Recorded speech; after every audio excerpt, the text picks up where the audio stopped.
Our speaker is Dede Taylor. She was a speaker a few months ago, and everybody just fell in love with her. So she's back by popular demand. The topic is going to be Power of Vision 2020, Living Life Full Spectrum. It just sounds like a great challenge. Dede is a highly credentialed career and life coach and motivational speaker with a successful independent practice. She delivers transformational programs that help people to create lives in harmony with their vision and purpose. Dede received extensive training and certifications from the Life Mastery Institute, Generative Leadership Group, and from Right Management, where she coached hundreds of people across functions, levels, and industries as a senior career consultant in the New York office. As a business executive, she held senior roles leading the marketing and communications functions in agency, corporate, and nonprofit settings. She knows firsthand how to navigate a successful career search. So no more delays. Dede Taylor, take it away. We can't wait. Okay, well, thank you very much, Kathy. I'm delighted to be here. It's great to come back to this group. I really enjoyed talking with you last time, and I just wish that we could all be meeting in person so I could actually look you all in the eye and be able to really read your responses and understand your needs. This is such a challenging time. So with no more ado, I'm going to share my screen, so bear with me just a moment here. So we'll go right to the PowerPoint, enlarge that.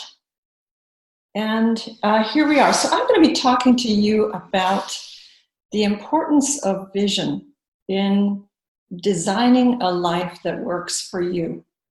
So I want to use slightly different language here, which may relate more directly to many of you in professional setting, which is I want you to be thinking about this as a strategic planning session for your work life and for your whole life. You know, in businesses function well when there's a goal, when there's clarity about the direction of the business, and some very definable objectives and steps to get where we're going. We don't think about doing that for our own lives, and so that's why I'm going to be doing that today. Now, obviously, we are in a time of enormous, unusual challenge. And I have to say that when I thought about doing this presentation with you today, I thought hard about, how do I invite people to think about visioning in a time when we are so confined, if it were, feeling very constrained. So I am very, very, very well aware of the challenges that you all are facing. I'm going to be telling you a little bit more about myself. I have also faced some major job changes and losses in my life, so I do understand what you're going through. I want you to think with a different side of your brain today. So this is not a how do I do a job search session. This is a little bit of a different session. We're really going to be looking at, as it says here, 3 keys to mastering your results. So let's move in and see where we're going to go from here. So what's the intention of this session? I'm going to introduce you to some ways that you might not have thought about, but that are fundamental to human success that will help you achieve your goals. Of course, that means you have to know what the goals are. So I want you to have greater clarity on your goals and your dreams. And I'm going to give you some strategies that will help you have more confidence in your ability to create a life you would love full spectrum. So what I mean by full spectrum is your work life impacts your relationships. It impacts your health. Obviously, it impacts your finances. So one cannot be really separated from the other. When you make a decision for your work life, you're impacting your whole life. So we want to think about this in a holistic sense, right? So we are in a time of enormous challenge. I am the last person that needs to say that to you. And we're tired of this. I don't know about you, but I am tired of this. And it's difficult because it seems so endless. And in our generation, this is unlike anything any of us have ever faced before. A pandemic, a a stay-at-home, enormous layoffs, shrinking opportunities.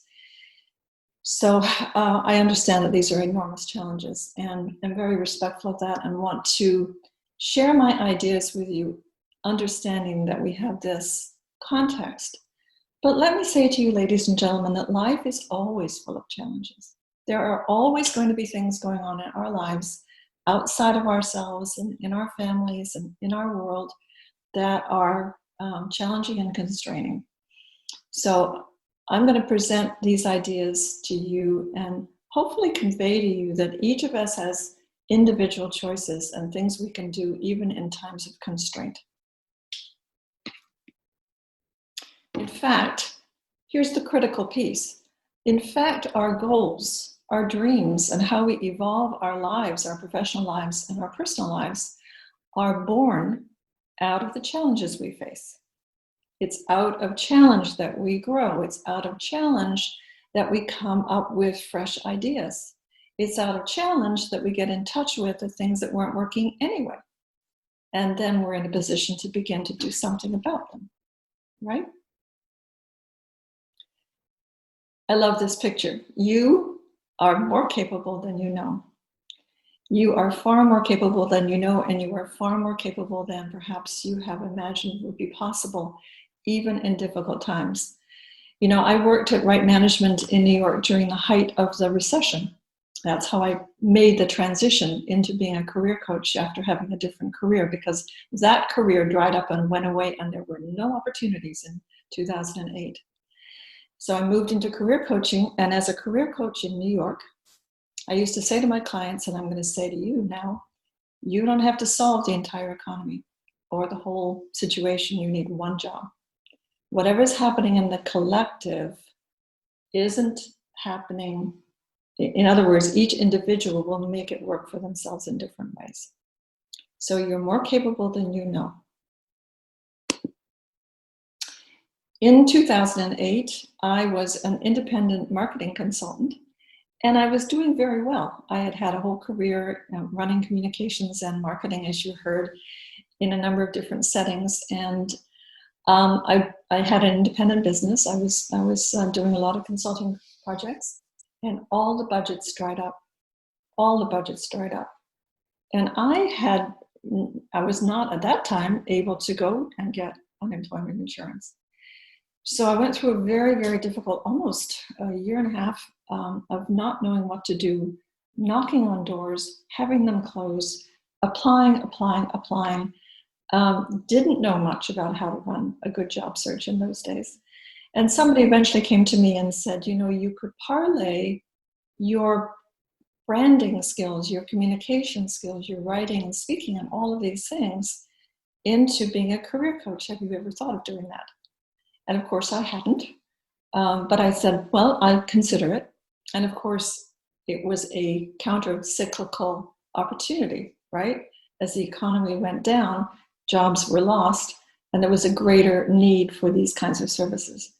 So I grabbed at the opportunity, went through all kinds of trainings, and really transformed my life. And then in 2014, had the opportunity to then go back and expand beyond just career coaching, which I love to do career coaching, but we're not just about our careers, I said before.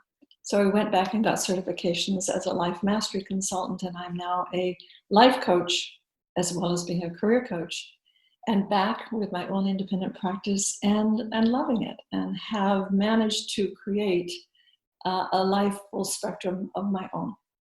So I know that it's possible. I know it's possible to have a dream and to make it happen. I had a dream of moving to Texas. And once I got to Texas, I had a dream of buying a house. And as a woman of my age and as an independent person, buying a house seemed out of reach for me. But last February, I did it. And I'm sitting here in this house now.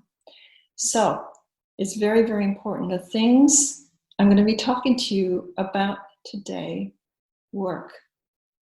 They've been tried and tested. They've been, people have studied over many, many years, probably 150, 200 years, what makes success. What is it that very successful people do who create breakthrough results despite whatever challenges are going on? and can achieve different things when other people don't. So I'm going to share some of that with you. 3 of the many ideas, but the 3 starting ones to get to today. I'm going to give you everything I can in the hour that we have together. And if you hang in here with me, I have a gift for you at the end. So let's get into it, okay? So here's results. What results are you looking for? This is a formula. This is the way we think results happen, right? So we have a thought, right? I hate the pandemic. I'm frustrated, this and so forth. I don't like masks. That leads to an emotion. Feelings come up. Feelings of frustration, feelings of blame, feelings of anger, or good feelings. Our feelings then often result in actions. And actions produce what? Results. So we think, right, that thoughts cause feelings, feelings cause actions, actions cause results. So if you really were to strip it down, what's actually going on is we are often thinking that our results are because of something outside of ourselves. All right, I can't do this because, I can't do that because, I can't go back to school because I don't have enough money. I can't get a job because there's no jobs because of the recession. On and on and on. I can't do this because. But here's the thing. I sound like Camilla, don't I? Here's the thing. If this is true, and it is, the truth is that our thoughts are producing our results. Our thoughts are producing our results. So if we manage our thoughts, we shift our results. Results don't lie. Results don't lie. So here's a core idea I want to share with you today. The quality of your life is determined by the quality of your thinking. Shift your thinking and you shift your results. Now I can hear through the computer your resistance. I can hear it, I can feel it, because yes, we are dealing with externals that are beyond our control. But I want you to think about this. Imagine there's a dinner party, there's a dinner and there's a family gathered around the dinner table. And Dad comes in and he says, well, I've lost my job, but I have an opportunity in Dayton, Ohio. And the family's around the table, and everybody around the table reacts differently. Mom just stares at him. How could this happen? Her life is over. She does not want to go to Dayton, Ohio. Teenage daughter gets up and flies out of the room, bursts into tears. 8-year-old boy says, great, when do we leave? Right? Everybody around the table, when there's an event, is going to react a little differently to it. We can actually choose the quality of our thinking. We can decide how we're going to respond to different things. And that, my friends, is extremely empowering, even in challenging times. So it requires tuning your attention to your thoughts. Tuning to our thoughts just ramble on all the time, don't they? Our little brains just chatter nonstop. What I want to encourage you to do is to begin to notice your thoughts. Notice what you're noticing. Notice your thinking. Our brains are fascinating. We're thinking, but we're also watching our thinking. Right now, as you're listening to me, you're probably operating on several different levels. You're listening to me. You're judging my words. You may be concerned about something else that's going on. You may be distracted by something else. You may be concerned about an earlier conversation or something that's coming up later today. So we're often operating on multiple levels. But if we watch our thinking, we can also shift our thinking. We can interrupt negative thoughts, and we can shift them around and turn them into more positive thoughts. So I'm going to introduce you now to 2 essential energies that are very, very important to pay attention to if we're going to be empowered to create what I call a life by design, as opposed to a life by default. Let me say that again. A life by design, as I said, instead of a life by default. Okay? So the idea is that the pain of your situation, of your problem, and a burning desire to get what we want are essential for creating new results. Right? So it's almost like you have to welcome the pain. It's an opportunity to grow. It's an opportunity to look at what was not working anyway. And then to come up with a desire that's so strong that you are going to do what it takes to make that happen. So what we do is we boil it down to two concepts. What are you longing for? And what are you discontented by? Longing and discontent. Longing means, what would you love more of in your life? What would you love more of in your life? I can hear everybody in the room saying, a salary and an income, more money, please. Where are you discontented? Think about your last role. Was it perfect? Where were you discontented? The longing, what would you long for, right? If you think about your professional life, would you long for more appreciation, more challenge, more creativity, more responsibility, more income? Discontents, a different boss, a different corporate culture, right? You have to take the time to look at what was working, what was not working. And once you have that information, then you can begin to think about what you would really love. Right? What do you really want? Now, I can also hear the pushback in the room that right now I just want a job. Right now I just want an income, and I respect that. But I also invite you to empower yourselves to recognize that even in difficult times, you do have some level of choice. I'm going to tell you a story about a client of mine. She had a big job in New York with the same company in the fashion industry. It's a name you all know. She did very, very well, progressive promotions. And a few years ago, she took a maternity leave, and she ended up having twins.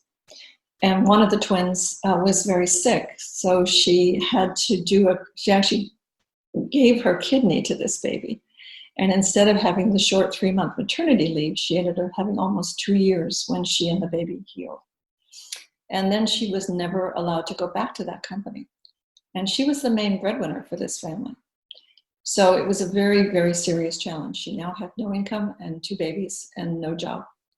And it took her another 1.5 years probably to find, to get her job back, to get a job. And eventually the old company hired her back. And during that time, she did a lot of work with me and a lot of this kind of work, thinking about what she would really love. But she went back to that job because she needed the income and because it was familiar, even though in many ways it was no longer working for her under the new circumstances of her life. She didn't last very long. They laid her off probably 9 months later, and she was right back again where she was. And I had a session with her just yesterday, and she realized she's now had another opportunity come to her that's very similar to what she's been doing in the fashion industry. And she realizes that's not what she wants anymore. And she is now moving forward with creating a very different kind of professional life for herself. And it's been a journey, but she's so excited. And so she has done this work of the longings and the discontents and the asking, what do I really want? So I'm going to invite you now and introduce you to what I call dream building principle number 1. Principle number 1 is designing a dream, designing a vision, designing a strategic plan for your life. Okay? People who create great things in life have mapped them out. They know where they're going. I like to do the metaphor of sailing. I don't know if I have any sailors in the audience here today. Often I don't. It's always surprising. I don't know who owns all those boats. Anyway, I'm from New England. In New England, there are lots and lots of sailors. So let's imagine you have a boat and you're going to sail it for the afternoon and you're just going to take it out. It's a beautiful day, nice wind. And you're just going to sail around and let the wind buffet you. The wind will buffet you wherever you go. And what have you created at the end of that day? You've created a lovely day sailing around in a circle, right? But let's say you've decided that you are in love with the idea of going to Nantucket. You've always wanted to go to Nantucket. You've heard how charming the houses are. There's beautiful music, fabulous beaches, nice restaurants, great art. So you've decided that you're going to sail to Nantucket. That's a very different experience, isn't it? If you know you're going to Nantucket, you're going to set your sails to get you on course to go to Nantucket.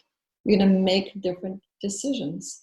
If you're blown off course, you're going to adjust and readjust and get yourself back to Nantucket, right? You don't want to go to Martha's Vineyard, and you certainly don't want to go to Cape May. So life is like that. Where you want to go is you're going to make decisions based on that. It seems obvious, but sometimes we need to make obvious things, bring them to the surface and speak them out loud. So designing this dream. So I'm going to invite you to take out a piece of paper, and I'm going to invite you right now to think about what you would love in your life. You know, one of the things that is a gift in a transition is that you are not, in the daily grind. It's actually a timeout. And if it's used wisely, it can lead you to a better place. If it's used wisely, it can lead you to a better place.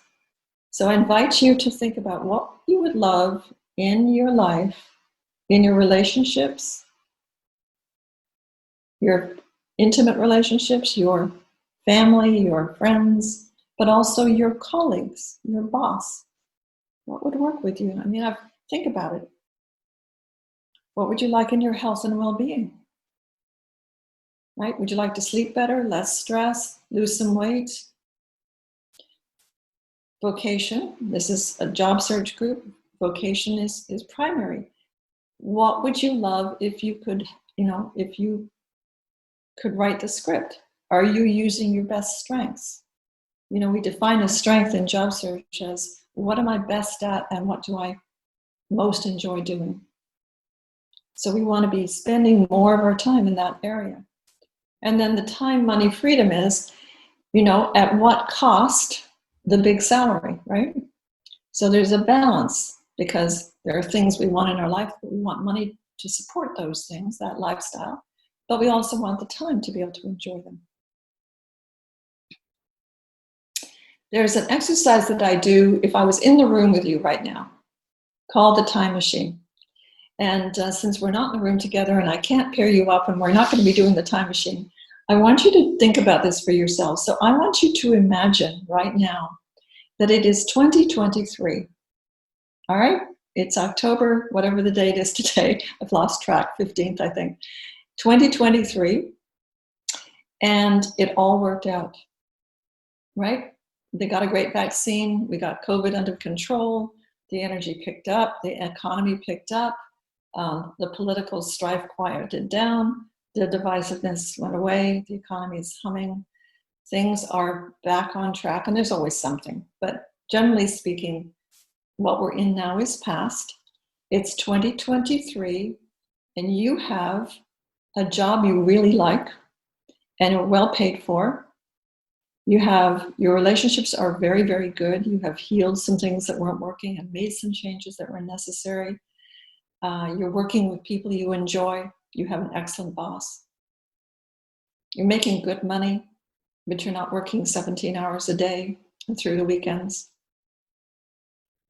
And your health is great. You've lost a little weight. You're running again. What does it look like for you?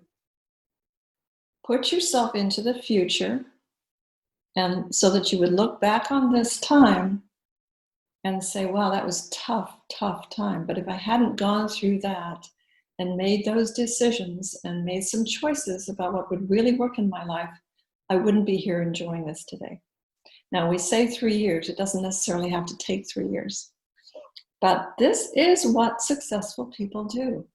And they're constantly doing it. It's an iterative kind of a thing, right? You are always taking a look at, where is my life going, so that you can use that as a way to make decisions, a way to set your sails for your life, right?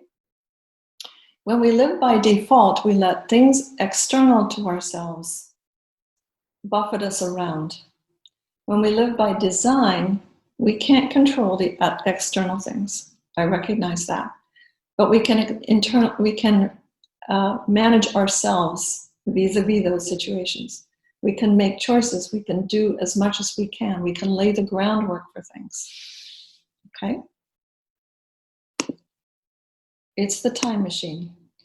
So I'm going to give you a minute or two, and in this period, while you're thinking for yourself about what you would love in your relationships, in your professional life, of course. Are you using your gifts? Are you using your creativity? Is there something you've always wanted to do? Is there something that you thought you would be doing, but life took a different path, and now maybe you can redirect your life? Think about your health. Often when we start this process of visioning with people, health is the easiest thing. Many people say, I've never had a dream. Nobody ever asked me. One of the things that's important when you're doing this work is to be specific as you possibly can. We like to say that clarity is power. Clarity is power. You may not know everything.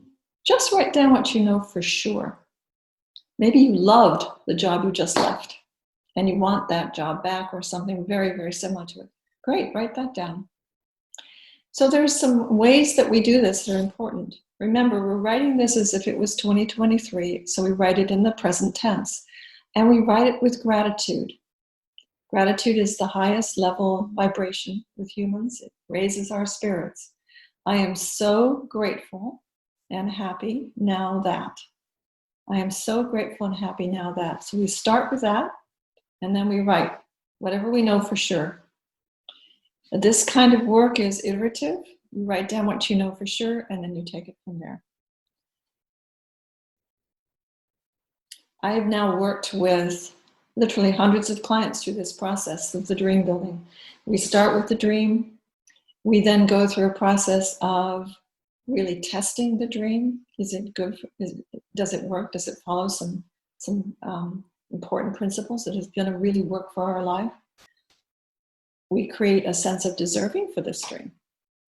We learn how to manage our own limitations. When we vision, by definition, we're pushing the boundary of who we've known ourselves to be so far. And that's scary. Much easier to fall back on what's familiar. So I'm asking for some courage here. I'm asking for some creativity. I realize as I talk to you that this may resonate with some of you and certainly not at all with others, and that's fine. That's fine.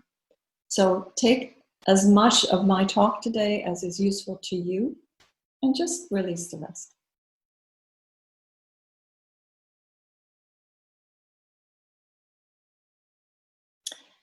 Let's move on now to the second dream building principle. Let's say that you have the skeleton, a few thoughts that comprise your beginning, starting strategic plan for what you want to create in your life in the next 3 years. The next principle seems so obvious, and yet it's very hard for people. It's one thing to come up with some things you like and feel like they're sort of out there, and if times were different, it would be maybe something you do, or if you didn't already have a couple of kids, or whatever your limiting circumstances are, then maybe you would decide for it. But decision is extremely empowering. It's very, very important. And there are levels of decision. You know, if you really believed something was possible and set aside all the negative voices and just decided, I wonder what you might be able to achieve in your life. I have a client who has struggled to find her purpose, struggled to find her path, did not complete college, and is now in her 30s. And in one of our sessions, confessed to me that what she would really love to do is go back to school, complete her BA, and then get an advanced degree in psychology and become a clinical psychologist. But the idea of 6 years of school is too daunting, and the investment involved is too daunting. And my battery is low, I just see in my computer. Excuse me. There we go. So she wants to do this, but is afraid to decide because all of the negative, all of the concerns come up. So here we go. There's a single mental move you can make, which in a millisecond will solve enormous problems for you. It has the potential to improve almost any personal or business situation you will ever encounter. And it could literally propel you down the path to incredible success, says Bob Proctor, a very well-known speaker. We have a name for this magical mental activity. It is called decision. It is called decision. It's one thing to imagine that you're running your own business, let's say, or that you're a successful consultant, or that you've created your own company, or started a franchise, or gone back to school. It's another thing to say, I'm actually going to take the steps. I'm going to begin the journey. I'm going to do the research. I was on the phone yesterday with a client who has a brand new relationship with somebody. Her dream at this stage of her life was to create a really wonderful, intimate relationship in her life. And her husband had passed away a few years ago, and she was really ready for somebody new. And then she met him. Oh my goodness. And they dated, but I don't think she really was not ready to actually decide that she wanted that level of commitment. And then she never really expected that this very special person would show up, but he has. And hovering on that level of decision, she wanted to withdraw. So she's now worked it through and she's decided to move forward. So we go through different levels of decision all the time for our lives. I have a client whose family was in New York during the height of COVID, and he lost his job. Rather than finding another job in New York, he made the decision to move his family to Boise, Idaho, away from the COVID. Took a job in a very well-known big company, but moved across country where there's a lower chance of getting sick and the economics are more friendly and the opportunity is greater. But that was a huge decision for him and for his family. So when we actually decide, yes, Nantucket, everything shifts. Here's a funny little story for you. A man took a check to the bank and said to the teller, I want to cash this check, please. And the teller said, well, sir, you need to sign the check. And he said, well, I'm not signing the check until you give me the money. And the teller said, sir, that is not the way it works. You have to sign the check and then I'll give you the money. He said, well, I'm going to go to a different bank. So, of course, he went to another bank, and then he went to a third bank, and he got the same story and the same story. Please, sir, sign the check. When he got to the fourth bank, the teller had no patience, took a rubber mallet from out under her desk, bonked him on the head, and said, sign the damn check. So he signed the check, and she gave him the money. He went back to the first teller with the money, said, well, I got my money. And she said, I bet you had to sign that check. And he said, yes, but that teller was a lot more persuasive than you are. Okay, so what's the metaphor there? We want the guaranteed results right before we decide. We want the guaranteed results. We want the money before the commitment. But it doesn't work that way. We make the commitment and then we get the results. We have to take that leap of faith. And if we don't, if we stay with the challenges, with the pains, with the longings, with the discontents long enough, eventually life bonks us on the head with a stress-related illness or some other thing, doesn't it? So there's a lot of value to managing our lives intentionally, planfully, thoughtfully, and having the confidence that we can do this even in very difficult, challenging times. So the bottom line is, you must listen to your longings and discontents, listen to your thoughts. You must make a plan of what you really want, and then have the confidence to decide that you mean it, that you really do want that, and go for it. Which brings me to the third principle. Not quite. William Murray was a mountain climber, and he accompanied Hillary to the top of Mount Everest. In fact, Hillary claimed that he was only able to make it to the top of Mount Everest because of William Murray. And William Murray was invited several times to go on these journeys, and in those days you had to fund your own trip, and he didn't have the funds. So Hillary came to him, and repeatedly he turned Hillary down. And he said, I simply don't have the resources to go up and do this journey to Mount Everest with you.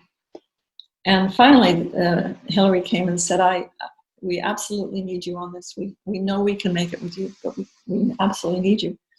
And this time, Murray asked a different question. Murray said, what's the down payment? How little can I put down? He basically said yes and took a step, right? And that shifted everything. Once he decided and took that little step, put a little bit down, sponsors came and all kinds of things shifted, and he eventually did do the journey. And later he wrote about it. And this is what he said. He said, until one is committed, there is hesitancy and a chance to draw back, and always ineffectiveness.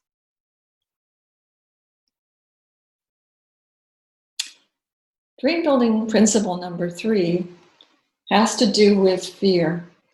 Because when we have a dream, we allow ourselves a vision. We begin to think about what would work in my life better. What things could I shift? And we begin to actually decide, yeah, I'm serious about this. Immediately what happens is our fears come up. It's a crazy thing about humans, human psychology. It actually is based on a part of our brain that's called the amygdala, which hasn't evolved much since caveman days. And it's there for our protection. There's a part of the human being that really wants to stay the same. When we vision, when we do a strategic planning for our lives and we are, as I said before, we're pushing the boundary then of who we've known ourselves to be. We're thinking of a bigger version of ourselves. Let's say you were born and raised in Texas and you've never really traveled very much, and all of a sudden you're thinking, I've always wanted to move to Colorado. Maybe there's opportunities in Boulder or Denver. That's scary. I'd have to, what would my friends say? Immediately friends come up. We call that our paradigms. That's that pull to the familiar, that pull to what we've known before. So one of the very key important things that people who have breakthrough successes and lead lives that by their own admission they consider to be very, very happy lives is they befriend them. So let's talk about how we do that. Actually, look at that guy. All right, I can do this, but I'm terrified. What if you fail? What if you fail? Right? So befriending our fears, my mentor, Mary Morrissey, who she runs what's now called the Brave Thinking Institute. She likes to say that, we've all seen babies pull themselves up on the table, walk around the table, and then they take that first step and they fall down. They look at all those tall people, all us tall people on 2 legs walking around, and they want to do that too. They have a vision, they want to walk. So they take a step and they fall down. And they take a step and they fall down. But never along the way do they say, I guess I wasn't meant to be a walker. So we want to keep going with moving forward here. Great dream builders, people who create remarkable results, are willing to fail and rise again. It's part of the process. You try, you fall down, you get up. Here are some great dream builders. Did you know that Oprah Winfrey was fired by television executives because she wasn't fit for television? She was a Black woman and she was overweight. Steven Spielberg was rejected by the USC Film School, not once, not twice, 3 times. 3 times. Didn't give up. J.K. Rowling, who wrote Harry Potter, she was rejected, her first book, by 12 publishing houses who are kicking themselves now, you can imagine. Bruce Springsteen was fired from his band because he was told he couldn't sing. Henry Ford failed 3 businesses before he started the Ford Motor Company. And he started it at age 53. Fear and failure are actually prerequisite for achieving great, important goals and moving our lives forward. And learning how to manage those is a critical concept. So when fear comes up, what can you do? What can you do? I actually have a tool that I share with people. And this is a time of fear. This is a fearful time, right? And it's very easy to lie in the middle of the night and have fears overwhelm. I recommend that you actually make an appointment with your fear. We need to respect our fears.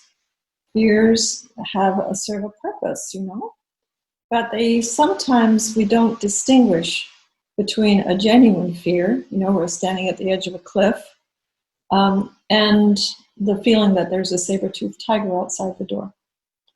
But we do have to respect fear. If you make an appointment with fear, in the meantime, write down for yourself all the good things that could happen if you set your fears aside and went ahead anyway. Often by the time those 3 days are up, you have shifted. Our brains tend to default to the negative. That's another crazy thing about human psychology. We have to be intentional about moving our thoughts to the positive. So I'm going to leave you with this metaphor. Think of fear like the noisy children in the back of the car. When they act up, what do? You're driving the car, right? You tell them to sit down, be quiet, put their seatbelts on, and keep the noise down. You don't throw them out of the car. You know, they're there. So you put fear back there. You tell it to sit down, be quiet. And you put courage in the driver's seat. That's what it takes.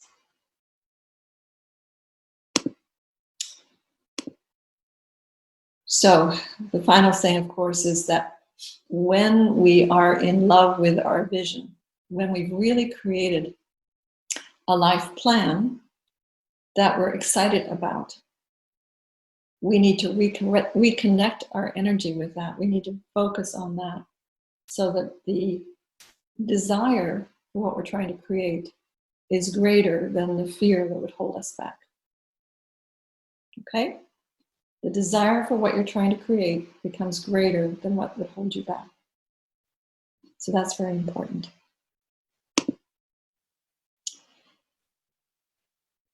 The universe rewards action. So as you think about your own vision, the skeleton vision that you hopefully wrote a few notes down for yourself today, think of an action. Is there one action you could take that could move you in the direction of your dream? And what would that be? Jot that down for yourself. Maybe it's as simple as a phone call, making that target company list that Kathy was talking about, having that conversation with that networking connection that you've been avoiding, researching something, having that difficult conversation with that person you're trying to avoid. Take the action. It will move you in the direction that you want to go with your life. So let's review. What have we covered today? We have covered the principles of dream building that involve taking a look at your longing and your discontent, understanding that our thoughts are powerful. Our thoughts lead to results. And I talked to you about this idea of noticing your thoughts. Notice what you're noticing. Notice when you're spinning into negative and spinning into anxiety and spinning into I can't and spinning into blaming. And stop that. Push pause on that. Push pause on that.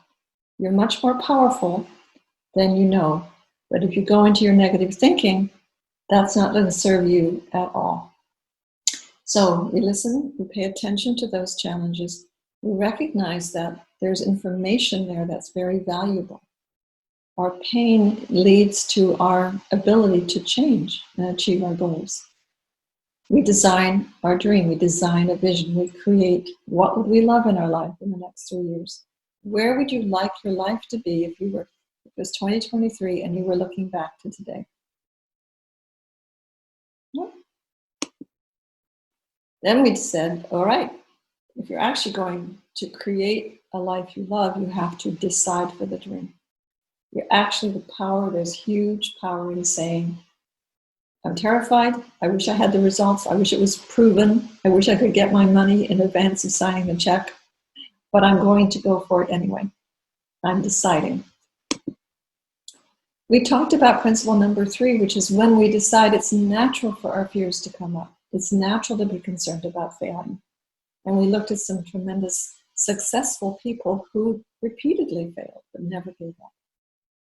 So befriending our fear by putting it in the back seat, putting courage in the front seat, and moving forward. I have a story of a woman I want to end with today. Her name is Judy. Judy's a real client. And Judy had lost her job. She was basically living on, she had a very low salary to begin with. She was living on her unemployment, and she had 2 kids and lived in a basically 1-room flat at this point. She had the kids in the bedroom, and she was in the living room on a sofa bed, and a little kitchen with no window. And she heard this presentation and allowed herself to say, well, what would I want if I could have anything? And she decided that what she really wanted was a little house for her children where they could each have a bedroom, and she could have a window in her kitchen. And then as she did a little more work, she wanted to be able to have them walk to school, and she wanted a little yard fenced in so they could have a little dog. So it was a modest dream, but she really fell in love with this dream. And her coach said to her, well, if you believed in that dream and you decided for that dream, what step would you take? So she said, well, I guess I would, all the fears came up. I can't afford it. I don't have a job right now. All of the things, right? So she said, and with a little coaching, what step would you take if you thought it was possible? And she said, well, I guess I'd look at the ads, see if there's anything available and what it would cost. Well, the place she was in was $400 a month, and that was all she could afford. But don't you know, she found a little place. It had a bedroom for each child. It had a kitchen with a window. It had a little yard, and it was just a few blocks from the school. And it was $800 a month. And she said, well, I can't do that. Now I'm really disappointed because I know it's there and I can't do it. So the coach said, well, if you believed you could do it and it was possible, what step would you take? So she said, well, I would talk to the landlord, tell him my situation, and just see what he says. So she did that, and of course it was all very negative. But she didn't let it go. She lay there thinking about it. And she recognized this little house had a lot of things wrong with it. The doorbell was broken, and the fence needed painting, and there were all kinds of things. And she made a list. She came up with 40 things, actually. And she wrote to the landlord, and she said, I'm very good at fixing things. In fact, I love fixing things. And if you would consider letting me move into this house for $400 a month with my children. And no response for a while, but eventually she heard from this man, and he got in touch with her, and he said, I don't know why I'm doing this. He said, there are plenty of people I could get the full 800. And, he said, but you're right about the house. It needs a lot of work. And he said, if you break your list of 40 things into 4 quarters, I'll do the supplies, and you can move in. So she did. It's a true story, by the way. She moved into that house and she started doing the repairs, and it got around the neighborhood that she was really good at doing repairs. And also that she was good at sewing and fixing things. So pretty soon people started hiring her to fix things and to sew for them. And do you know, pretty soon she fixed up that house looking beautiful. She was pretty soon able to pay the full $800 a month rent. But the best part of the story is that she never went back to her full-time job. She made a career out of repairs and as a seamstress, and she eventually bought that house. Dreams are powerful, people. Dreams are powerful. And taking the steps we can, even when it doesn't make sense, even when there are circumstances out there that would argue against it,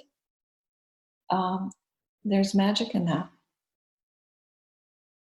So I offered you a free gift. I've given you a lot to think about today. There's much, much more. And I would love to give you the opportunity to have a session with me. I offer half-hour phone strategy sessions. They are complimentary to you. And if you would like to sign up for one with me, you can register directly on my calendar through the Calendarly site right here. You can look me up on my website. There's my web address there. And my email is deirdretaylorcoaching@gmail.com. I will also be reaching out to you and anybody who wants to be on my mailing list. I would love to have you on my mailing list. And I'd love to talk with any of you who would like to talk with me with absolutely no obligation.